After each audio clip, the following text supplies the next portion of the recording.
শিক্ষার্থীদের খোঁজ খবর নেওয়ার জন্য এভাবে আমাদের হোম ভিজিট করতে হয়। আসসালামু আলাইকুম। তো পথে যেতেই দেখা হয়ে গেল আমার দুই শিক্ষার্থীর সাথে। স্কুলে যাওনি যে? এক সাইড হও বাবা। হ্যাঁ, জান খারাপ করলে কেউ ঘুরে বেড়ায়। কে এটা? ও সাইব সোয়াইব। এই তো এই বেড়াতে আসলাম। কই তোমার মা বোন কেউ আছে? দাদি বাড়িতে থাকো? দাদি কই? ও মা, পাখিও তো আছে রে বাবা। সুন্দর। শিক্ষার্থীদের পড়াশোনা, আচরণ, পারিবারিক পরিবেশ ও তাদের সার্বিক অগ্রগতি সম্পর্কে জানার জন্য এই হোম ভিজিট অত্যন্ত গুরুত্বপূর্ণ। ইয়া সোয়াইবি স্কুলে গেছে? ছোটটা গেছে, আর ওকে নিয়ে যাবো একটু এক জায়গায় বিয়ে খেতে যাবো। ও তাই যায়নি। হ্যাঁ, ওই জন্য আজকে পাঠাইনি। আমি ম্যাডাম পাঠানপাড়া স্কুলে। আপারা কেউ আছে? সাক্ষী আর আম্মারা? আখের আম্মা গরু কাছে যে মা আরিয়া সাক্ষী আছে রুম কাছে। ও একটু যাই গল্প করে আসি। জামা আজকে সাক্ষী যায়নি, স্কুল যায়নি আজকে। যাইনি? হ্যাঁ, কি এখানে করছে? এরা মা খোঁজা পালাম গরু গরু খুঁজ।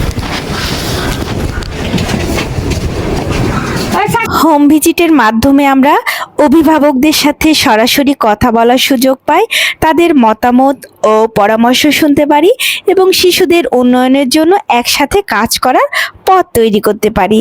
এতে শিক্ষক ও অভিভাবকদের মধ্যে সম্পর্ক আরও দৃঢ় হয়, যা শিক্ষার্থীদের শিক্ষা জীবনে ইতিবাচক প্রভাব ফেলে। প্রতিটি শিশুই আলাদা, তাই তাদের প্রয়োজন ও সমস্যাগুলো বুঝে সঠিক দিক নির্দেশনা দেওয়ার জন্য এই ধরনের উদ্যোগ খুবই গুরুত্বপূর্ণ। আমি বিদ্যালয় থেকে আমার দুই শিক্ষার্থীকে সাথে নিয়েছি, যাদের বাসা এই ক্যাচমেন্ট এলাকার মধ্যেই। তো ওরা আমাকে পথ দেখিয়ে দেখিয়ে নিয়ে যাচ্ছিল। আমি এর আগেও এসেছি, তারপরেও আমি এই গলিগুলো ততটা চিনতে পারি না। তো এভাবে প্রত্যেকটা গলি ধরে ধরে প্রত্যেক শিশুর বাড়িতে পৌঁছানোর চেষ্টা করেছি। আজকের এই ভিজিটে আমরা শিক্ষার্থীদের খোঁজ খবর নেওয়ার পাশাপাশি তাদের পড়াশোনায় আগ্রহ বাড়ানোর এবং উৎসাহ দিয়েছি বিদ্যালয়ে নিয়মিত আসার জন্য। অনুরোধ করেছি বারবার, অভিভাবকদের সাথে শিক্ষার গুরুত্ব নিয়ে আলোচনা করেছি। এই ধরনের কার্যক্রমের মাধ্যমে বিদ্যালয় ও পরিবারের মধ্যে একটি সুন্দর সেতু বন্ধন তৈরি হয়, যা শিশুদের উজ্জ্বল ভবিষ্যৎ গঠনে সহায়ক ভূমিকা রাখে।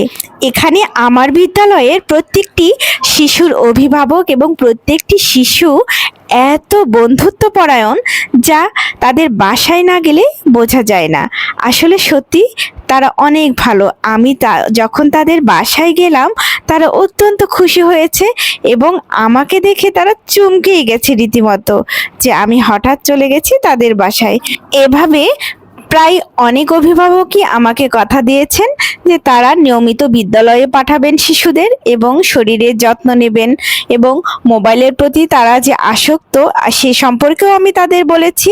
এ ধরনের উদ্যোগ আমাদের মাঝে মধ্যেই নেওয়া উচিত, তাহলে আমরা আমাদের কাঙ্ক্ষিত লক্ষ্যে পৌঁছতে পারবো। তো আমি এভাবে প্রত্যেকটি বাসা ধরে ধরে গেছি এবং দেখেছি যে কোন শিশু স্কুলে যায়নি, কে অসুস্থ, কে বাসায় বসে মোবাইল দেখছে। তো এই যে আরেকজনকে দেখতে পাচ্ছি, সে অনেকদিন ধরে স্কুলে যায় নাই, তো আমাকে সে কথা দিল সে রবিবার থেকে স্কুলে যাবে। আপনাদের দোয়া ও সহযোগিতায় আমার এই প্রচেষ্টা অব্যাহত থাকবে ইনশাআল্লাহ। সবাইকে ধন্যবাদ। আসসালামু আলাইকুম।